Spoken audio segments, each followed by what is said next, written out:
All right, everyone. Welcome to episode 59 of the Dunk Dynasty Podcast. We've been away for a while, but we are actually back today to give you guys updates on what's happening in the NBA from the point of view of myself, Panache and Shanu, here with Eddie Mack, Ethan McDonald, and the Terminator, Jed Mitchell. 59 episodes now of the Dunk Dynasty Podcast. 59, one short of 60.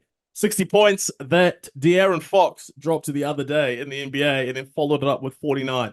But 16 a loss. But we're here to discuss all things from the scoring outbursts that have been happening, the injuries happening in the league, talking about the undefeated Cleveland Cavaliers, Zion Williamson. Is it time for the Pelicans to move on from him? Nikola Jokic, where his peak is currently ranking among some of the best we've seen over the last couple of years. Some of the teams who stumbled out the blocks, like the Mavericks, the Timberwolves, and then LeBron James. Shams came out and said that he's got 1 or 2 years left in the league.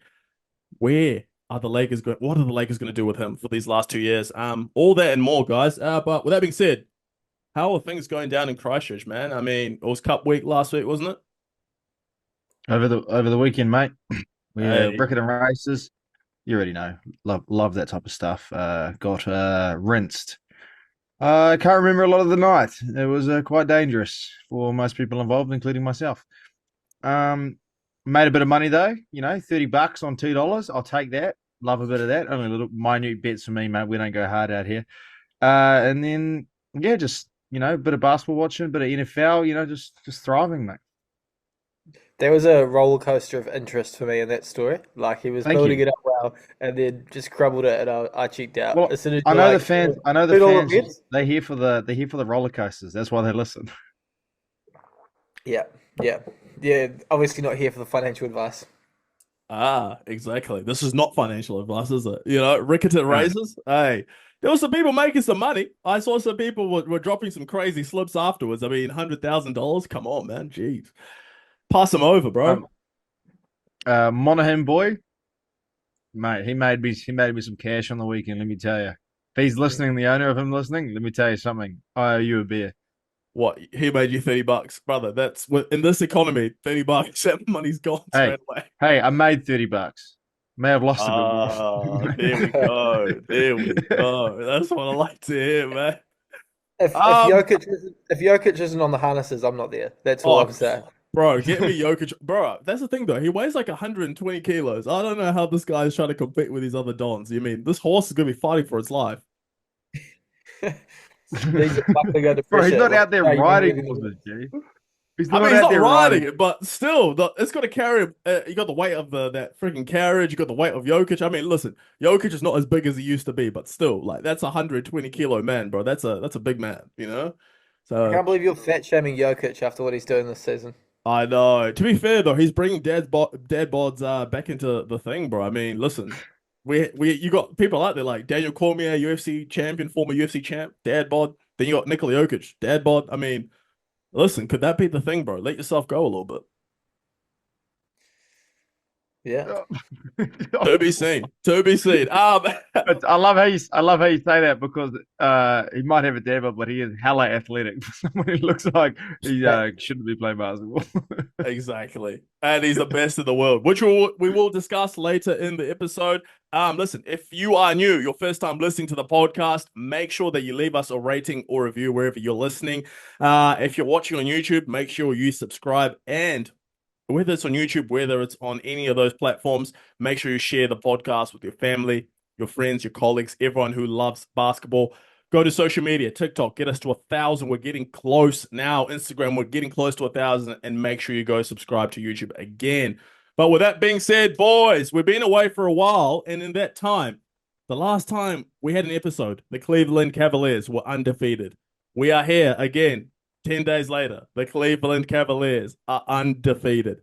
These guys, I mean, this was a team that preseason we talked about a lot because we said they need to break it up. They need to blow it up. This Big Four has proven 2 years in a row that they can't work. And now, out with the old, in with the new. JB Bickerstaff is gone. And now who do they have? Kenny Atkinson, 15-0. The Cleveland Cavaliers, looking like Undertaker at WrestleMania. What's your thoughts on them, Jed? And, Cleveland Cavaliers, bro. I don't think anyone's an MVP candidate, but as a team, I mean, 4 All-Stars for the first time in a while.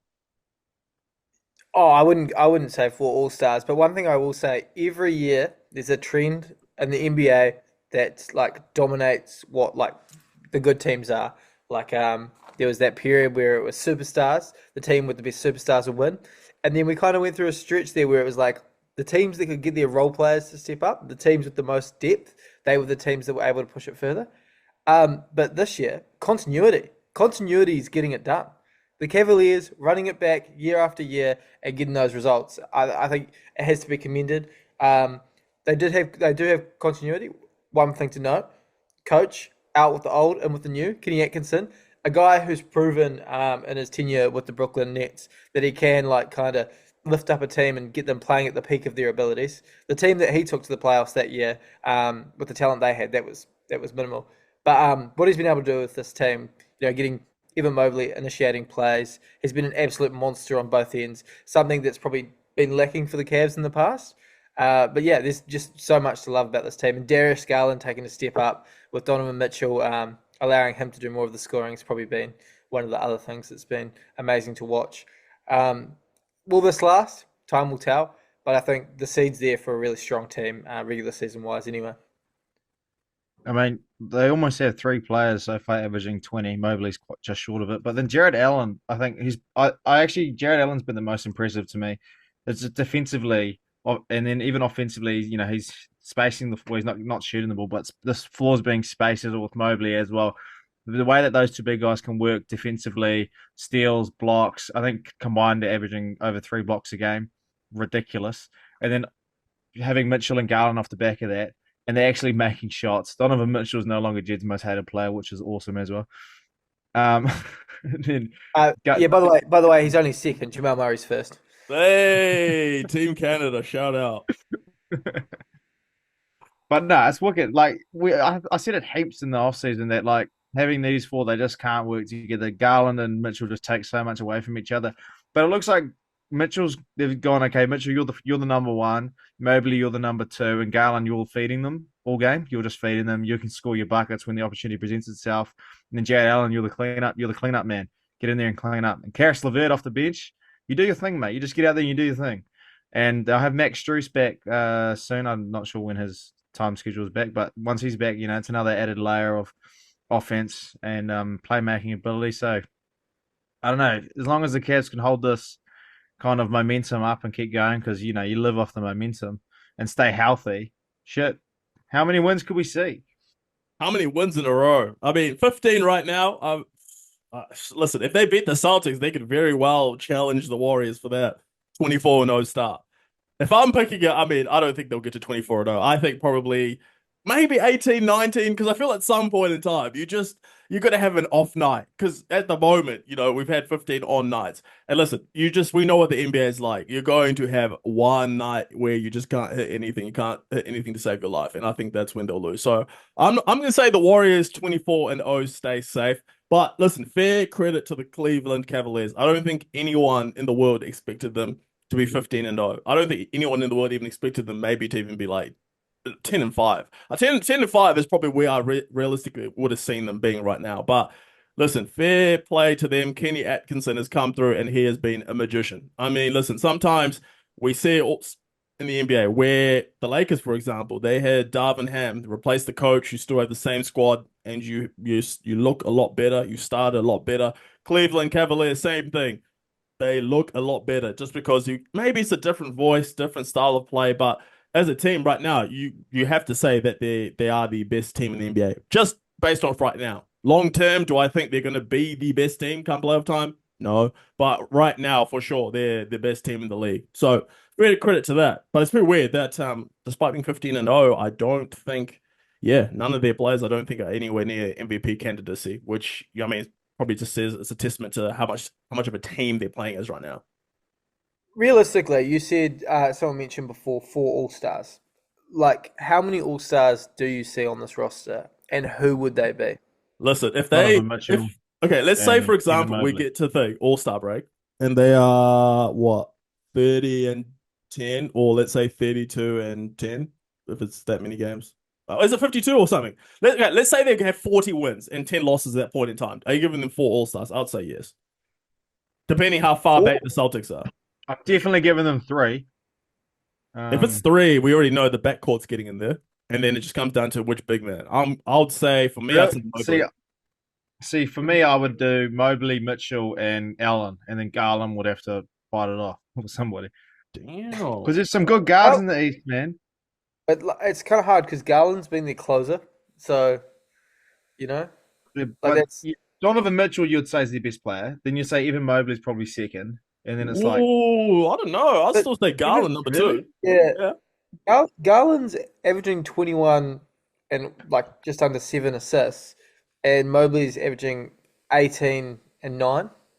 And I think Garland, with averaging over a steal and then over a block a game as well. Garland might be helped by the fact that last season's All-Star guards, like Tyrese Maxey, missed a lot of games so far already, and he's probably going to miss some more with the hamstring. And then you've got Damian Lillard's missed some games, I think a little bit with the concussion. I think he might have missed one a little bit before that. So, I mean, Darius Garland won't be a starter, but he can sneak in on the bench. Trae Young's going to be an All-Star. Well, yeah. Yeah. I mean, for me, I'm putting Cade Cunningham. I'm putting Cade Cunningham first. See, I'd have Cade too. But let's try to take our opinions out of it and let's just see what people would kind of like to vote. So Trae Young's probably going to be one, and LaMelo Ball. Well, LaMelo Ball is probably going to be a starter because he's got fan vote and everything. I think based off the thing picking coaches, because the coaches pick the reserves, right? I think DG would get in. Whichever Cleveland Cavaliers guard doesn't start, which is most likely going to be Garland, I reckon he would be on the bench. Then Mobley and Allen, I think one of them is guaranteed because the East front court is it's not that deep. Oh, actually, no, Cat's now. You got three ridden starters pretty much. As long as Joel's healthy, it'll be Joel, Giannis, and then you've got Tatum. If it's not Joel, then it's going to be Giannis, Banchero, and Tatum. Banchero's not. Banchero won't start. Banchero, shit, he's not even playing. I don't think Banchero will start, bro, because he's going to miss a lot of time. Well, listen, he might be back if he's back by December to give himself like 6 weeks of time to get play in there, then he can. But right now, you'd say what's his name, the big bodega, Karl Anthony Towns, definitely has got to be in there. Karl Anthony Towns, and then you got to go Carl. Right now, I'd say Karl Anthony Towns, Giannis, and Tatum. That would be my starting 3. So that means you have to get 2 of those bigs on the bench. I think you're probably more likely to get 1. So I'd say Mobley. Yeah, fair. No, I agree. I think Mobley's having a good season. He's definitely playing to that level that we wanted him to. Talking about it in the off season, like that level of like take more control, take the ball up defensively, be the defensive stopper that we wanted to see, and then get your buckets off the back of it, and help space the floor for your 2 guards, the talented fellas. So I don't know. It's really nice to see the Cavs like actually getting a bit of wheels on the road, rubber on the road kind of thing with these 4, and hopefully they can stay healthy long enough to build even more connection. Because there's something about seeing the Cleveland Cavaliers do well in the playoffs. Like no, there's not, and make the playoffs and go. I don't know, like. Without LeBron, I don't know. I just want to see the Cavs do well without LeBron and actually like show that the franchise isn't just based around one guy. I've said it before and I'll say it again. I hate the Dan Gilbert, bro. Listen, that guy, the way he treated LeBron, nah, man. I pray on the Cleveland's downfall. Nah, I don't. I actually like Darius Garland. I've liked Darius Garland for a while, so I actually want to see the Cavs succeed. And I think it's good. I mean, as you say, it's nice to see small market teams succeed because a team that was so reliant on, LeBron was literally the Cavs for how long? And they haven't really been successful since then. So, listen, and shout out to Kung Fu Kenny Atkinson, bro. He has done this thing. I mean, I don't think anyone was looking at Kenny Atkinson as the guy to win Coach of the Year. And if they keep going on this trend, albeit, their stars have been pretty healthy to start the season. It'll be interesting to see how things go once injuries do kick in. But right now, for sure, he's the front runner for Coach of the Year. So, I mean, listen, Cleveland, do your thing. Regular season-wise, I'd say, for sure. I think if they can keep the trajectory right now, number 1 seed. But do I see them winning a championship? I would say no. How about you? No, I don't see them winning the championship. There's too many teams floating around that are just under the radar right now, but are gonna kick into gear. And so no, the Cavs aren't going to win the championship, but they could probably go deep second, maybe. Second round. But listen, as we move on, let us go. Denver Nuggets and specifically number 15 on the Denver Nuggets are the worldly numbers. Nikola Jokic, 30. I'm just going to round it up. 30-point triple-double. The guy has gone crazy. He's gone demon mode. It's like ever since that first 2 games when everyone was talking shit about them saying, listen, the bench, the 3-point shooting, Jokic said, all right, listen, I just came out here, pretend like other people are close to me. And then ever since he's just pulled away and shown why he is the best player in the world right now.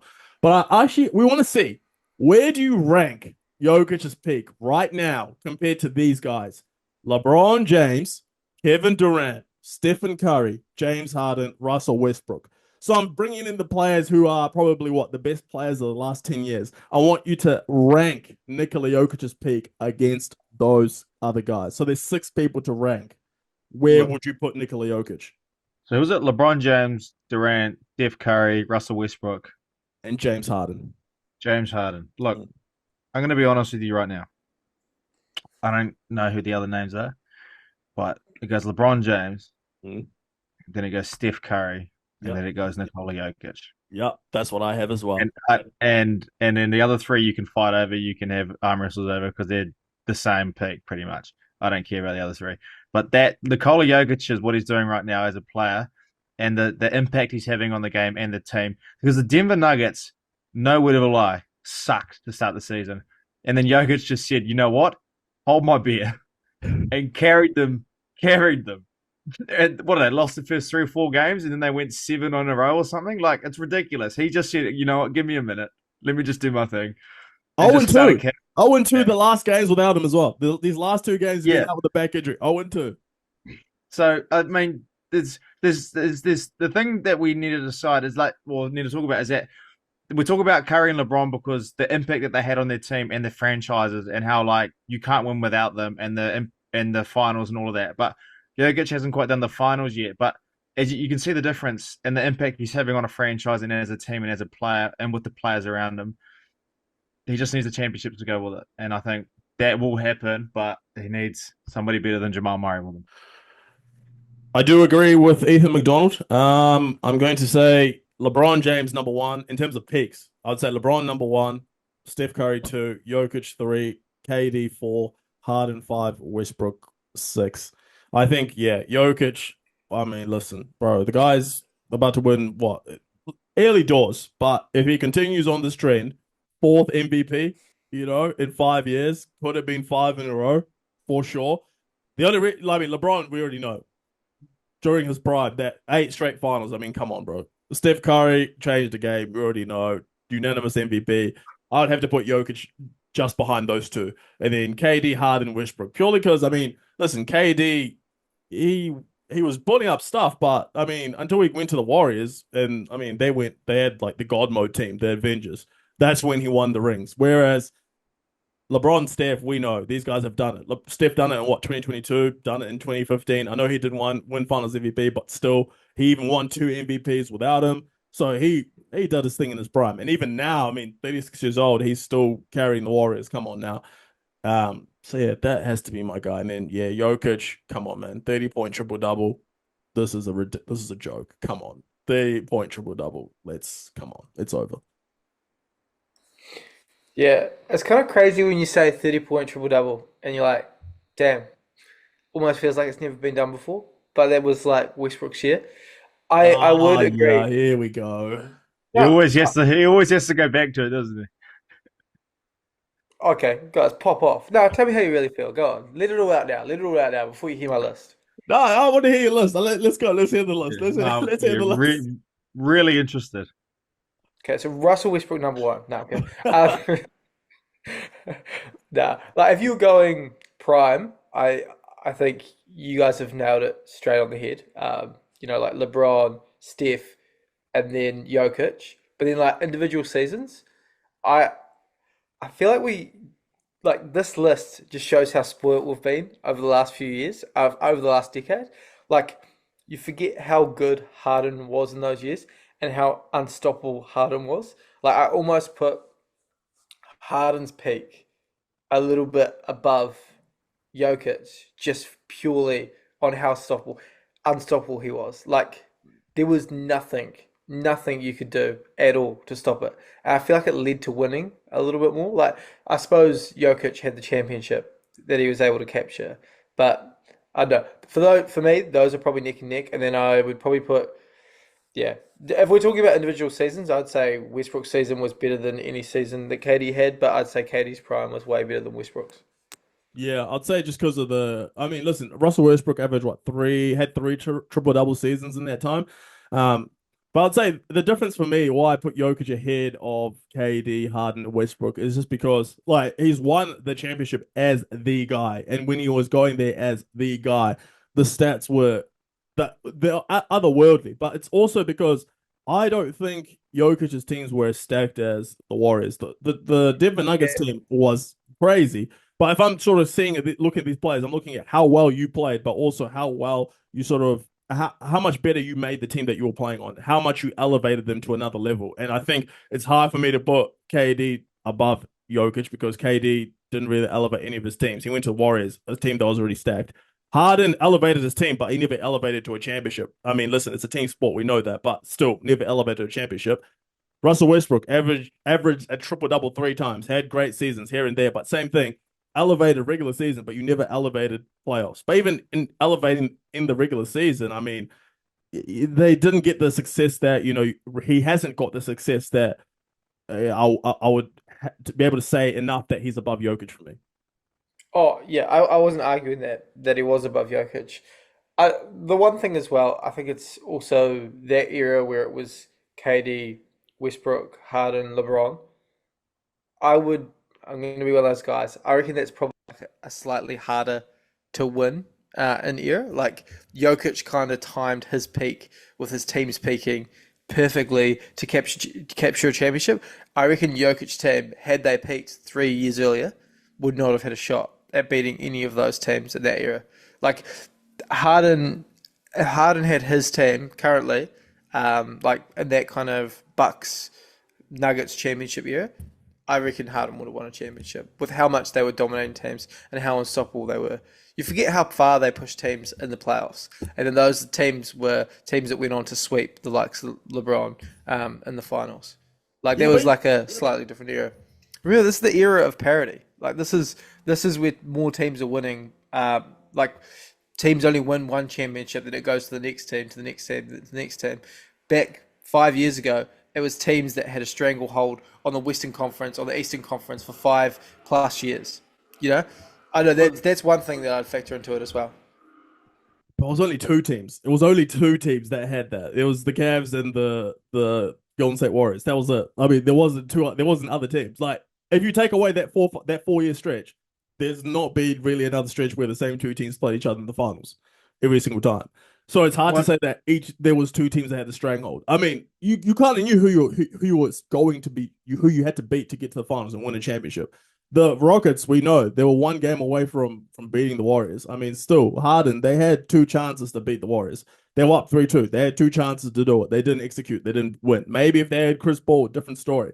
But we could say the same thing for a lot of other people. If you had this guy, if you had this guy, if you had this guy. Like if LeBron had Kyrie in 2015 and Kevin Love, they would have won. You could say the same thing for Kevin Durant, 2014. If he doesn't do his Liz Frank, the OKC Thunder go and win a championship. Like there's so many ifs, but I feel you can only play whoever's put in front of you. So Jokic, I think, did that. Maybe it was an easy run compared to other people. Maybe it was harder. I mean, it's hard to say, but Harden, you had your chances. It's hard for me to say he didn't have opportunities. He had plenty of opportunities. They just could never win. Looking at it, if I had to look at it now, like in Jokic's perspective, probably the last 5 to 6 years is probably where his peak kind of started to like how he is now, like where he's at like his absolute best. If you look at Harden, so Harden's peak probably lasted 6 years, where he was like, 5 years, where he was at like undeniable, like can't guard him, can't stop him kind of player. Westbrook, after Durant left and he went through that, well, he was already in it, but then like when Durant left, you could really, those triple-double seasons, and he became, the Westbrook that we know and love. So that was like, 4 years probably? So those 4 or 5 years, something like that, where he was like, triple double king, like the god. And then you got Durant, where he's kind of hasn't really. I see Durant's weird. Like I look at Durant and I go, he's had amazingly good seasons, he had an amazingly good career, but like his peak didn't start. Like his peak started what 2011. Yeah, Would you say that he ever came out of his peak, or he just consistently just got better and better, and then like just kind of just tailed off into like this consistent 25-point scorer? Like I don't like, and that's what I see the same with Curry and LeBron, where LeBron went through this like the best player, like untouchable Superman type stuff, but he never really came down from it. He's only just got older, but he's still like, you can't stop that dude coming down the train. Steph Curry hasn't got worse. He's just consistent the whole way through, and he's just. So I want to see what Jokic does. Like, is he going to go through that 6th to the 7th year where he kind of starts tailing off and then falls down, and by the age of 33, he's 34, he's hardly even a player anymore. He's just a role player, or is he just going to just tail off into this 25-point scorer where he's just still kind of unguardable? Like I see at the moment he's in like peak of his prime, his performance as a team, as a player, but I want to see what happens in the next few years, whether he can like, is he going to do a Harden or is he going to do a LeBron kind of thing, Part of it will come down to like the team around him as well. And I think with the way their current roster is, he'll be really good for a lot of years. As long as he wants to be good, he'll be good. But I don't think he's going to have much success without good people around him later on in his career. At the moment, Jokic is a guy who's like, okay, we need you to score 30 points for us to win games. He can score 30 points. He doesn't want to do it, but he'll do what's necessary to win. And for a lot of the years, it was pass, rebound, rebound. And then for a little bit, it was like, we need you to play more defense. Plays more defense, wins a championship. So essentially, I just reckon how good and how long his prime extends at the elite level will be down to around the team they can build around him. And I doubt they'll be able to keep a good team around him. I think the Nuggets will follow the Bucks kind of trajectory, where their roster is just so slammed with wasted money and player projects that never panned out that they'll just be clinging on to the Jokic prime for a little bit too long. Yeah. And you've got Jamal Murray as well and MPJ that we hope one of them gets moved. Hopefully it's MPJ because my Lord, yeah, they need to find a way to keep building. But I mean, listen, as long as you got MVP Jokic, I feel with Jokic, it feels like when any team had LeBron, whether it was the Cavs or the Heat, that even the Heat in 2014, they were able to go to the finals. Why? Because they had LeBron. The Cavs 2018 went to the finals. Why? Because they had LeBron. I feel like the Nuggets will stay good. As long as Jokic is there, he is just that good, and he makes his teammates just that much better to win games. But obviously, as you say, it might not be enough to win a championship. I don't think with this roster as constructed, they can win a championship, but for sure, they'll stay in that 45 to 50 wins per season mark purely because they have the best player in the world. And I mean, he's still getting better. And he's probably got a game that's going to age like fine wine because he's not reliant on athleticism. He can post up and bully people if need be. He can shoot the mid-range, shoot the three. So, yeah, it's going to be scary hours, bro. So, I mean, yeah, Jokic, as long as we don't lose him to horse betting, we're good to go. So, exciting times, man. The worst part would be if he decides to go do a Charles Barkley and gain 50 pounds. People are like, why? He's on that firefly, bro. He's got that body where he can put the weight on real quick. He can turn into Mark Henry real quick. He's like the Petty Whipper. He's the Petty Whipper of basketball. Oh yeah, Petty Whipper. Was it Petty Whipper the one who was like every time in the off season he would go to his mum's and then have like mashed potatoes or butter, and then he would get home for, but then come back like in June and it'd be like the best player, best halfback in the world. We're just glad Jokic doesn't know what a hungy is.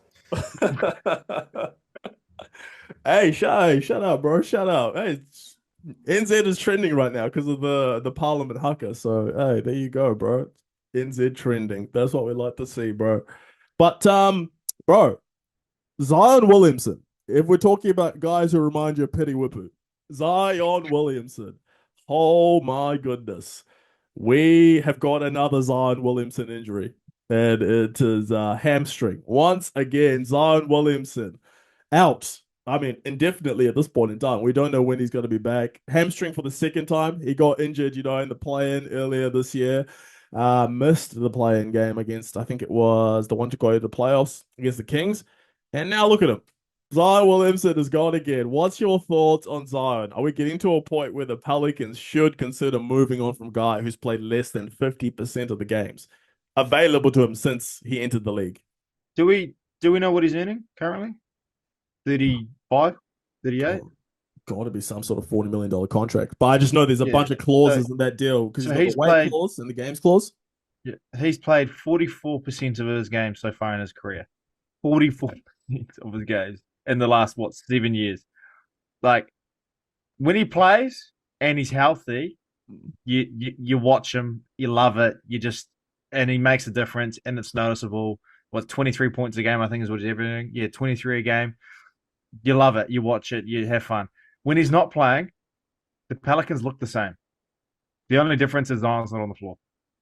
They're still not winning and they're still not doing great. But Brandon Ingram just does what he does and he just takes over and they look the same.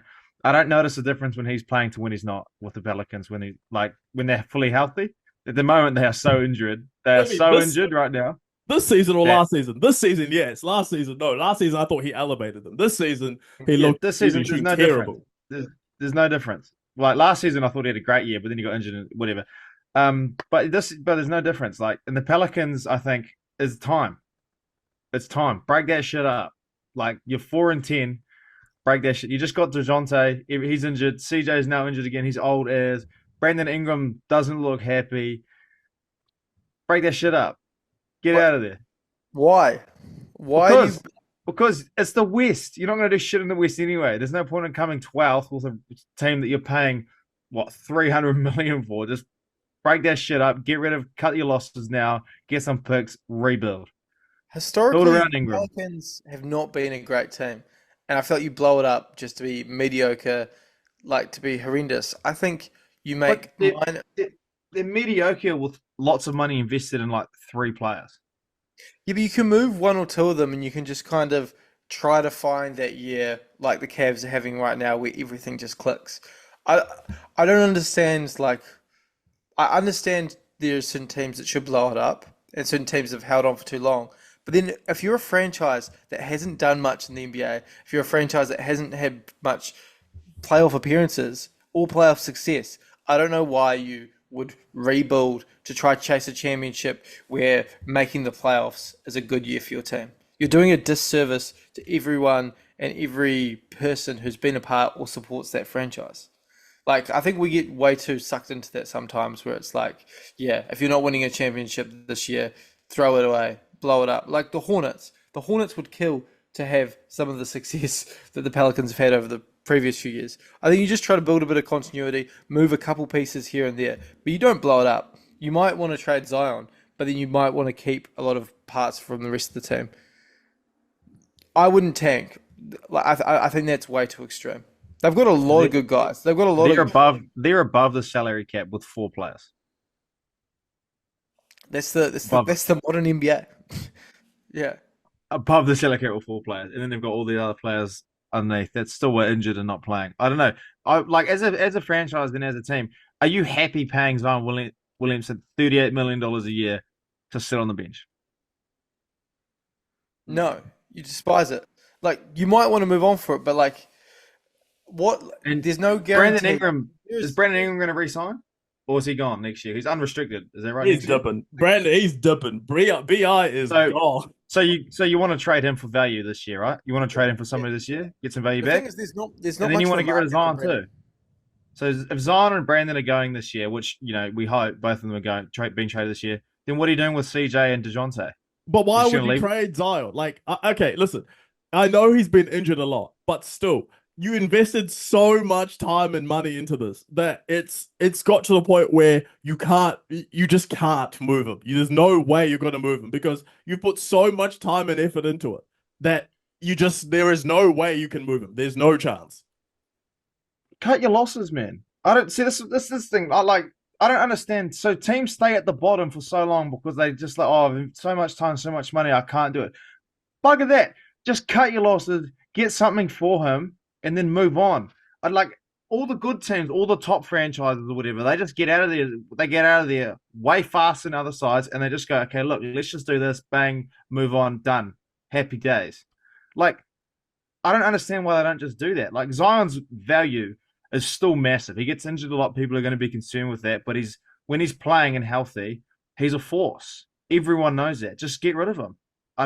No, the reason I wouldn't get rid of him is because there's a guy very similar to Zion who has had injuries, who started almost identical the way that Zion has, who played 47% of the games available to him in his first 6 years, was an all-star 3 times. Zion has been an all-star twice in his first 6 years. That guy ended up winning an MVP. Do we all know who that guy is? It's very easy. We know who it is. Joel Embiid. Embiid. There is no, listen, Joel Embiid, I know he hasn't won a championship, but do you think the Philadelphia 76ers were tempted so many times, maybe we should move on from him because he's injury prone, all this, yada, yada, yada. Like, I feel sometimes a guy is, when he's there, good enough to say, okay, listen, we've put too much time and effort. You just can't move someone who you've put that much into. And the fact that he was the number 1 pick as well, I don't think, unless he's unhappy and he demands a trade, there's no situation where you're going to move him because he's just too good. You've put too much time, too much effort. If it was me, I mean, I probably would still hold on to Zion. Maybe some people say, okay, let's move him. But realistically, how many times can you draft a generational player number 1? They've done it twice and the first one left, but this is the second time. You can't let the second one go without at least trying to give it a couple of goes, a few more goes, and then say, okay, let's cut our losses. Essentially, you couldn't trade any of the pieces they have now for anyone anywhere near as good as Zion. Like, you just couldn't do it. Like, unless there's a disgruntled star out there who really wanted out and no one was biting because the asking price was too much. And then they just end up moving him to you. I do agree with you when you said some teams hold on for way too long and they should just trade. Those teams like the Bulls, those teams like the Wizards, the Pelicans literally just need a little bit of health and a tiny little bit of luck, and they will have massive success. They've strung many periods together where they've had like 15, 16 really good game stretches. They just haven't been able to stay healthy long enough. And look what happens when the Memphis Grizzlies come into the season healthy. Everyone's like, shit, all aboard this, all aboard this, all aboard this. Why aren't we doing that with the Pelicans? Because we said it with the Pelicans before the season. We said, why do we never get this? The Pelicans are always unhealthy. They always get injured. We will never see them healthy. What happened? Literally, the first game, second game, DeJounte's gone. CJ's gone. This isn't the first time. Like, this is why we say over and over, we're not going to see them healthy because it is someone different every time. It's not as if it's the same person. It is someone different. It'll be Ingram, then it'll be Zion, then it'll be CJ, then it'll be Herb, then it'll be this guy, this guy.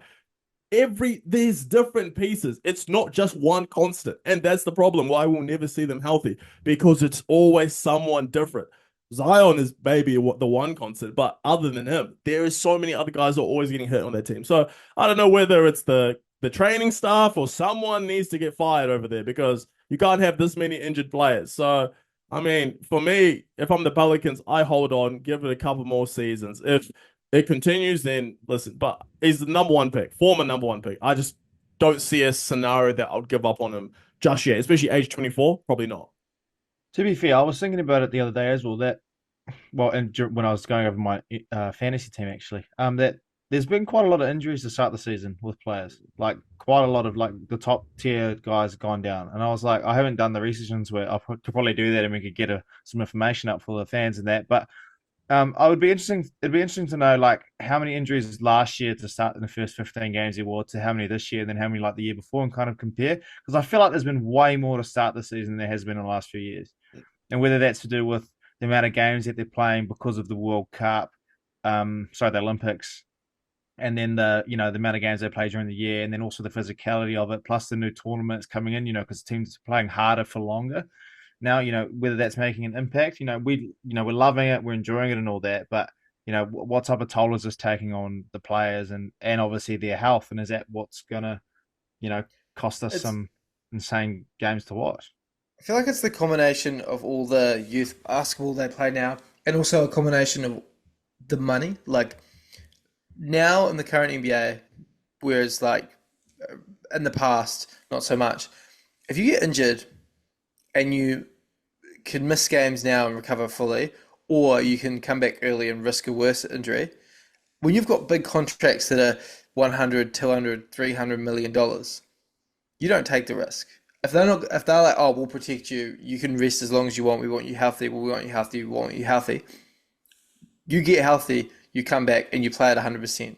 You get your full minutes, you get your full stats, and you get your full bag. That's the way it is. And that's the way it's going to be from here on out. There's too much on the line for these players to come back and risk getting a worse injury. But looking at Zion, I just got a quick question. With all the injuries that he's had, all the time he's missed, is no one like concerned the fact that he still hasn't developed a consistent jump shot? Like with all this time that he's missed, he's come back every time and he's not developed a consistent jump shot. 90% of the shots at the rim. Like, I mean, for me, you've had all this time. You've been injured. Like, what else are you doing? You can't work on fucking explosive, all this stuff when you're injured. Why is there's no improved jump shot? And that's my concern going forward because you've already had a bunch of hamstring injuries, right? And now you're a player who's your bigger body, no Diddy, and you have explosive style of play. I mean, listen, that's not a recipe for a long, sustainable career doing what you're doing, you know? So where's the jump shot? That's my concern. If I was a GM, where it's like, where's the improvement that you're sort of showing? Because it feels like you're just doing the same thing, and the same thing that you're doing is actually, in my opinion, worsening the injuries that you have or making it more likely for you to be injured even more. So yeah, that's where my worry would come from, where the jump shot and where the improvement is. But let's move on to some of the teams who, came into this season. They had some hype around them. Timberwolves, Mavericks, Sixers, Bucks. There's probably a bunch of other teams I'm missing who lots of high expectations and have come out the gate stumbling, fumbling. What's your thoughts, bro? We'll start with you, Jed. Which team are you most worried about that started off the season, pretty average?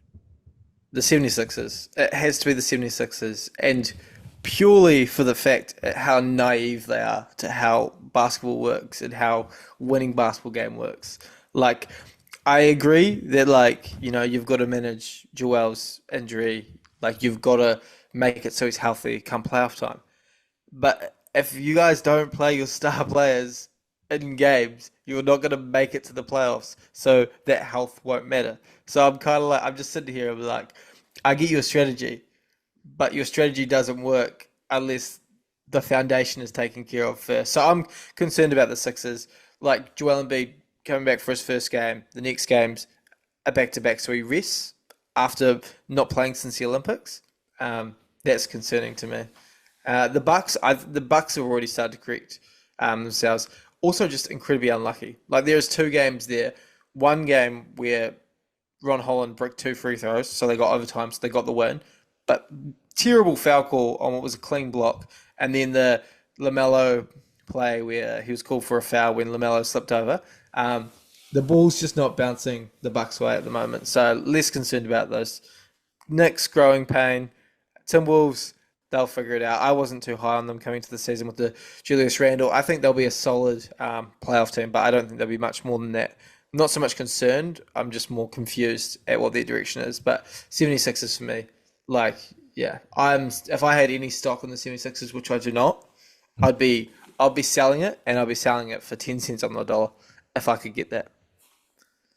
And on top of what you just said there, Jed, I agree with everything you just said. Philly's been by far the worst team to start the season and the biggest disappointment. The Bucks are second, but the Bucks, I think, comes down to Giannis being a little bit unhealthy and Dame not being healthy, and Chris Middleton not playing, and Glenn the Doc being the coach, and that's that. You don't have to go much more into detail. I've explained that in a sentence. And then T-Wolves, growing pains. They'll be fine. They're coming good. And Randall, they're good enough to carry that. They'll be fine. And then who else did you say? The Mavericks. Klay Thompson started the season off hot, falling asleep. You weighing up Buddy Hield or Klay Thompson right now? Who you taking? You're taking Buddy Hield. Give me Buddy Hield. Yeah, and it ain't even close right now. Klay Thompson, like the first 2-3 games, I may have taken Klay. Rest of the last 10 games, I'm taking Buddy, and it ain't even close. So, I mean, that's just what that is. But they'll be fine. They'll come good. Luka and Kyrie are too good as a team to let that fall apart. Gafford and Lively as well being in there, they'll be sweet as. Klay Thompson will hit the shots that he needs. So I think going down the stretch, Dame being back for the Bucks would be perfect. But Philly, Joel Embiid sat out so many games. He comes back and he sucks. Paul George sat out so many games. He comes back and he sucks. Is that because they're not playing a lot, or is that because they just genuinely suck right now in Philadelphia? Game time, man. You need game time reps. I mean, listen, they'll come right. I thought Embiid will come right, but I don't know about PG. Yeah. Speaking of sucking though, Jared Whoa, McCann, whoa, hey, yo, whoa. Pause, P Diddy. Whoa. Pause. Whoa, 100K fine incoming. No HOMO. Whoa, no Diddy, bro. What? What? Speaking of what? Yo, speaking of second. The people know where the allegations lie. Oh my lord! I can't remember what were you gonna say. I just had to pause. I was just saying. Speaking of sucking, Jared McCann. What?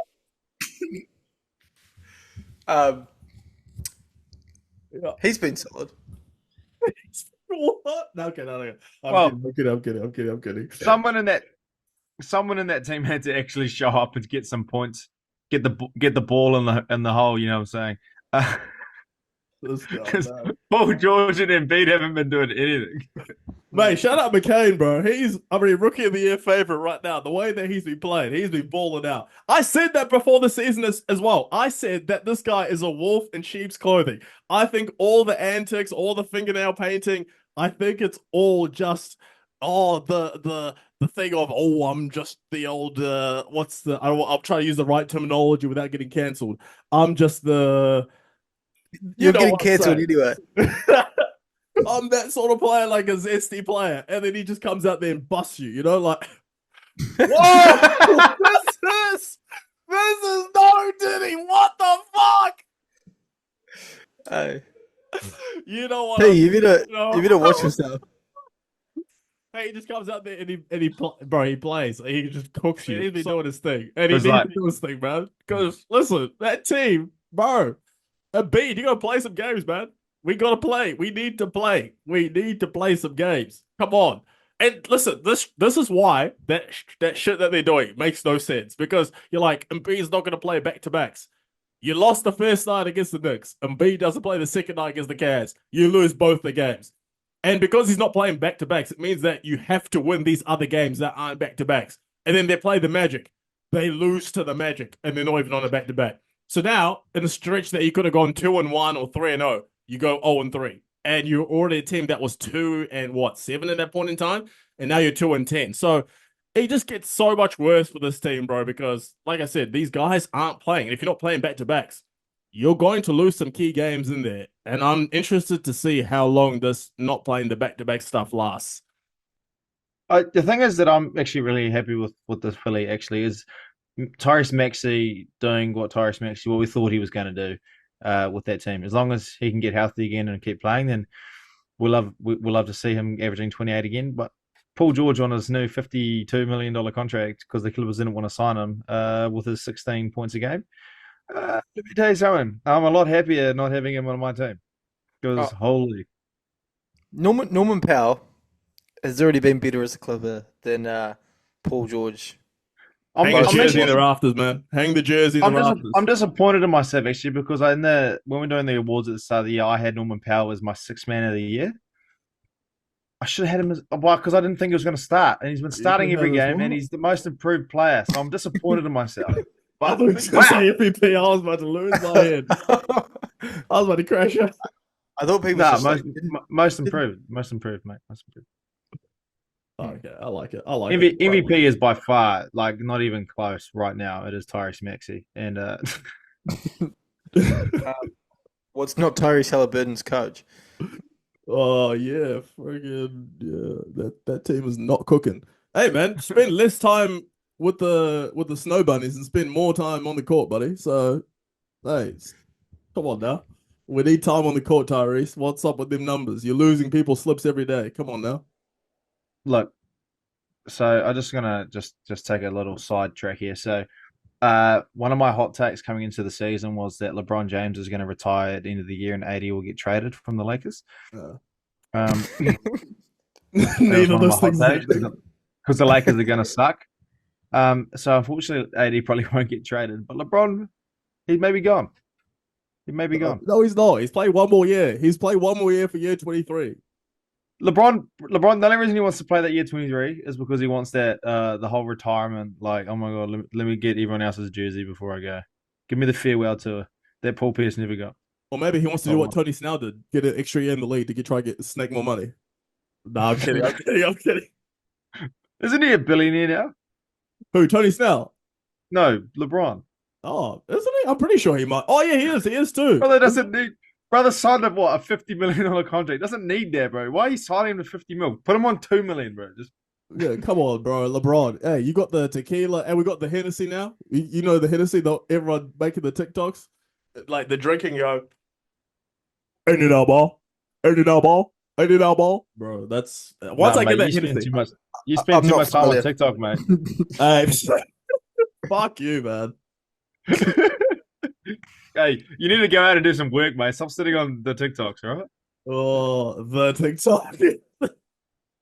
Oh, what a place to be. Well, I mean, listen, Philadelphia 76ers. I mean, same thing as we said before. I mean, for the Pelicans, do you see 76ers making the playoffs? I'm going to say yes, purely because, listen, they're in the Eastern Conference. Once Embiid is back healthy, once Maxi's back, listen, this team we know, especially in the weak Eastern Conference, bro. And plus, they have the Raptors and the Nets in their division. They're going to get like 8 wins from that just then. So, yeah, give me the 76ers to make the playoffs.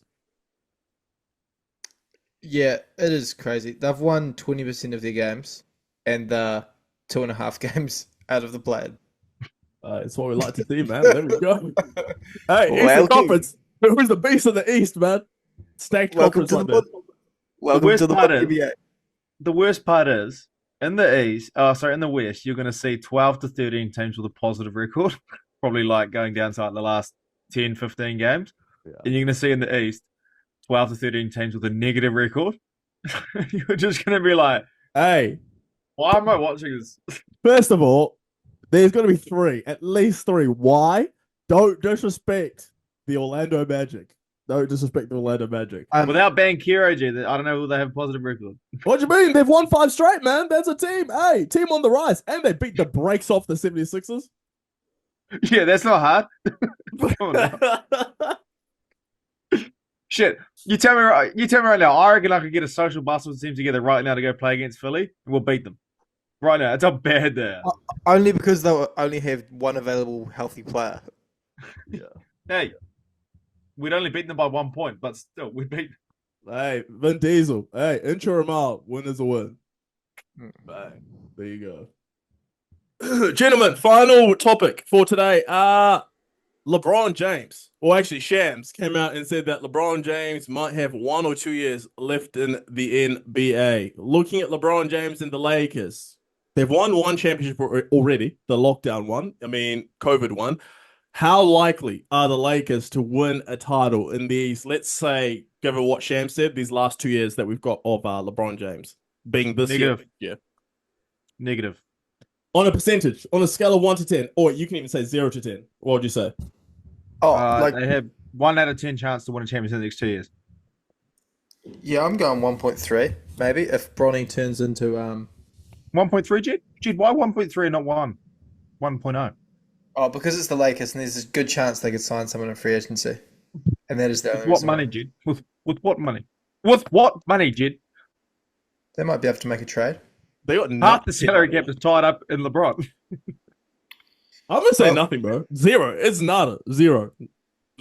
For sure, 0. You know me, I love LeBron, but 0. What are you going to do? I don't see the point in LeBron playing another year when he should just go out on a high, playing with his son, $50 million, go get your jersey signed, switch some jerseys, do your farewell tour, and just get out of there. Like, the worst, I can't remember who said it the other day. I was listening to a podcast on or watching it on TV, I can't remember. But the worst thing that I think that the entire NBA world and basketball world would see or like doesn't want to see is LeBron James coming back in like year 23 and averaging 17, 4 and 4 or something. That's something we don't want to see. Like, okay, that's still awesome stats, but like LeBron's like here. Yeah. I don't want to see LeBron come back and be a human. You know what I mean? Like he's Superman, like I don't want LeBron to have the downfall, like like how we saw with Paul Pierce or even Dirk Nowitzki and the geezers that had such high ceilings and they just come back and they just stayed for too long and they were just we'd had enough of them by that point. You know what I mean? I don't want to see that with LeBron. If you want to be the GOAT, you've got to leave people wanting more at the end of the day. Yeah, Exactly. And that's why Kobe Buffkin's the GOAT. Because we rarely see him play anymore. Nah, He scored 30 in a preseason game. He scored nice. Hey, Taylor Horton-Tucker scored 30 in preseason game. Look where he is now. He's one of the greatest Laker what-ifs of all time. Exactly. Austin Reeves is what the Lakers thought Taylor Horton-Tucker was going to be, for sure. They were like, man, we're not trading this guy for Kyle Lowry because Taylor Horton-Tucker, he's got next. He's the next fucking Kobe Bryant. Yeah, look where he is now. I actually don't even know who he plays for. I think it might be the Raptors. Who he play for? The Raptors? I thought it was Utah Jazz. Oh, bro, he could be playing for the Shanghai Sharks for all we know. No, but Lakers, bro, 0% chance of winning a championship these next 2 years. I know JJ Redick has come in. He has been a godsend for this team because hands in pockets, turkey sandwich ham was not doing anything for you. So I think JJ Redick, the Lakers look much better as a team, but even then, it's still saying, they're a better team. They're still, 28th in defense? Bottom half of the league, bottom 5 defense in the league. I just don't think they are good enough to win a championship purely because, listen, LeBron is 40 years old. That's not the same LeBron anymore. He can't just carry a team alongside as good as AD's being. Them two just can't carry a team towards a championship. And plus, defensively, you guys are asking Austin Reeves to be a guy who's a defensive stopper or Cam Reddish to do it. But Cam Reddish and Max Christie, they try hard, but still, I just don't think they are the pieces that are going to be getting you a championship. And defense, that's the big thing. And same thing, I think Ethan was saying it before. What's the move that can actually get you to a championship? There is none. Because if you, in this NBA, to get a crazy good player, you have to give up depth. Their bench is 28th.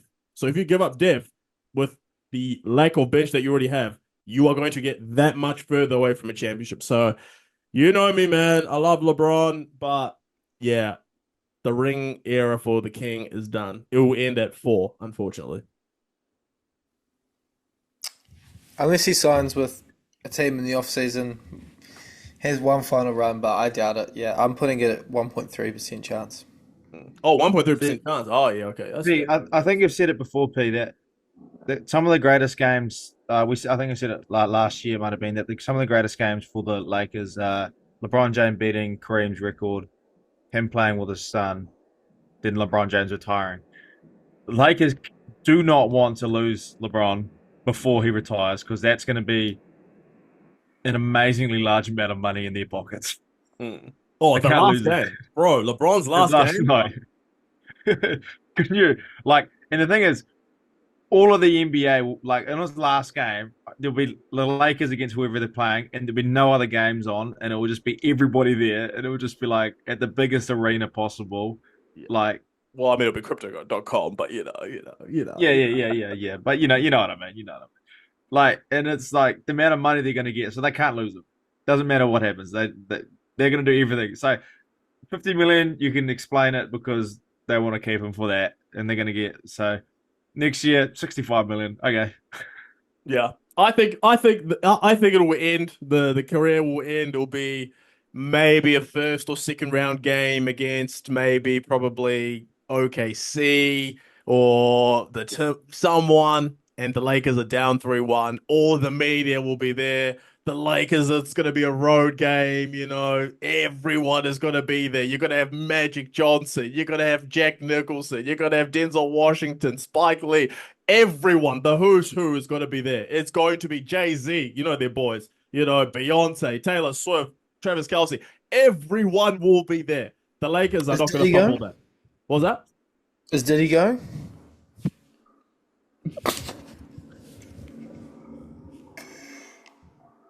Oh my God! Is Diddy going? Yeah, Diddy's going to jail. But you better cut that before we get a hit put on us. Oh man! You have all the stars there. The Lakers are not. I agree with Ethan. The Lakers are not going to fumble the money that will come from LeBron's last game. The Lakers are not going to fumble that. If the Lakers are down 3-0 and they're playing on the road, the NBA will rig the game to make the Lakers win so that LeBron's last game can be at crypto.com. And then that will be like the sign off, and the NBA, I think, after that will die.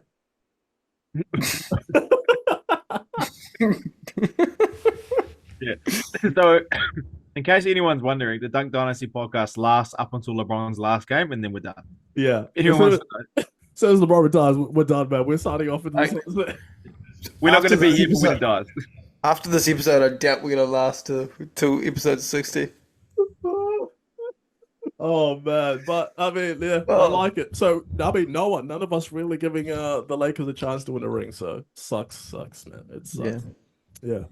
But man, guys, it was a long time away, but good episode. Been a long time, but yeah, I enjoyed myself, man, and hopefully everyone listening enjoyed themselves too. Listen, we're getting close to 60 episodes, and we're also closing in on 1 year of the Dunk Dynasty podcast. So that's coming up real soon. Again, thank you for the support to everyone who's been listening, watching our short clips on social media, TikTok, Instagram, YouTube Shorts even. We appreciate the support. Make sure that you share the podcast with your family, your friends, your colleagues, everyone that loves basketball. Tell them the Dunk Dynasty podcast. That's where you need to listen. More consistency coming, 2 episodes a week starting from now. So make sure you keep tuning in. We'll keep you guys updated.